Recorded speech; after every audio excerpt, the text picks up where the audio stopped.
What's up, guys? How you doing? Welcome back to the channel. It is empty bubble day on the channel. Just kidding. Yeah, end of video. No, I took it out because I want to do my big blade reveal, and I can't do that if it's freaking open already. So I took it out. Anyways, it's sitting right off camera here. I haven't messed with it yet, so I'm not lying. But another knife company I've never messed with. This is actually Fox Knives. It's one of their sub brands under Fox Knives. They have like 3 or 4 that I can't think of the names of them right now. But so Fox Knives, Fox Edge.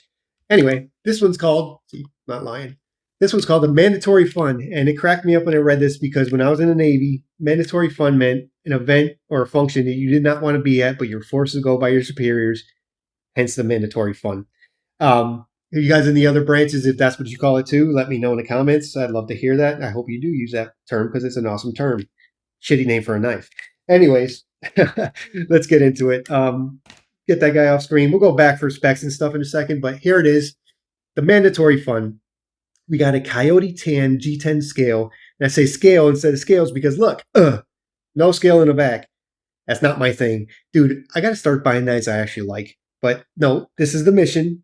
I got to get out of my comfort zone, try everything out right. Anyways, I'm not super mad at it. Whatever. It's fine.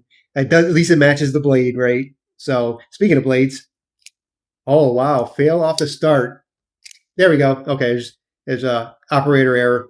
Kind of weak on the flipper. Push button works. Light switch works. Kind of scrapes up on there. Got a couple. Yeah, we'll talk about that in a second. But yeah, that works so far. Let's try the thumb stud. All right, nice deployment on the thumb stud. Let's try reversing it. Okay, those work pretty decent. Not mad, not mad. So we got a PVD coated black stonewash.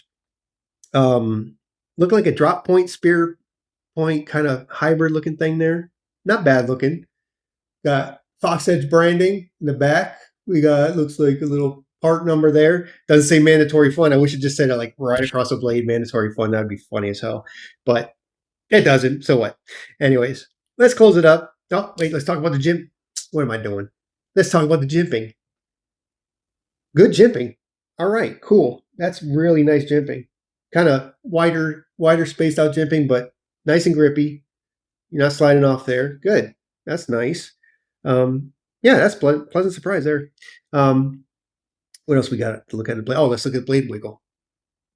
Not feeling anything. Maybe just a tiniest little click. But I'm real picky on blade wiggle, and I always over muscle it sometimes, and I bend it. Yeah, whatever. Not feeling any real blade wiggle. Okay, so it's pretty solid. Let's close it up and take a tour. Not feeling too many hot spots, except for maybe right here on the edge, right where the scale meets the liner. Just a little bit, just a little rough edge there, nothing bad. And you know what? It says it's G10, but it almost looks like my card to me, man. Doesn't really feel like it, but yeah, it kind of does almost. I wonder. It does say G10 on the website, so anyway, we'll go with what they say. But not a bad. It's a really smooth feel to it. Got some texture, a little bit of texture. Let's look at this side. Got a little jimping on your flipper there, and not as jimpy as this jimping, but still does its job. G10 back spacer, full length, nice. Here we are on this side again, and the screws do stick out just a bit, but nothing bad. The clip is not a deep carry, but the screws are on the outside, so it's not going to catch your pocket. Clip feels decent. Yeah, got enough. Yeah, that's actually not a bad clip. Not a bad clip at all. Let's look and see if it's centered. Seems to be centered pretty nicely, actually. And the blade is not bad. Okay. So, bubble packaging, I'm not disappointed so far. Let's check the ergos. And I do have big hands, like I've mentioned a million times, but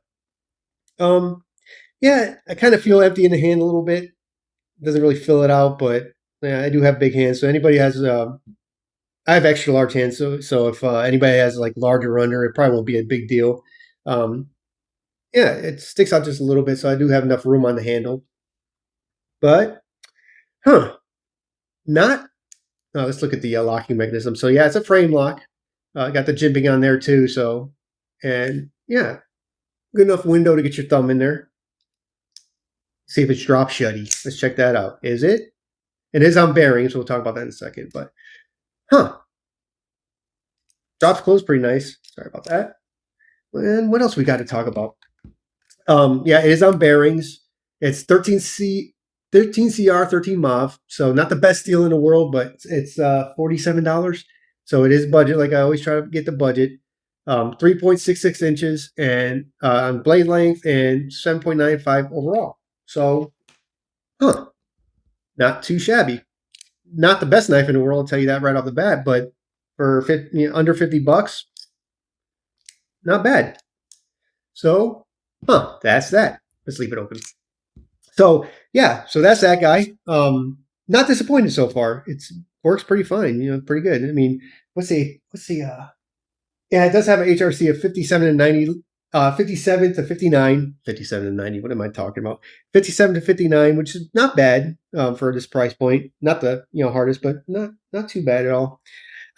So yeah. So anyways, that's that. That's that. Kind of surprised it's better than I thought it would be coming out of a plastic package like that. So yeah, if you guys have any questions or comments, let me know in the comment section.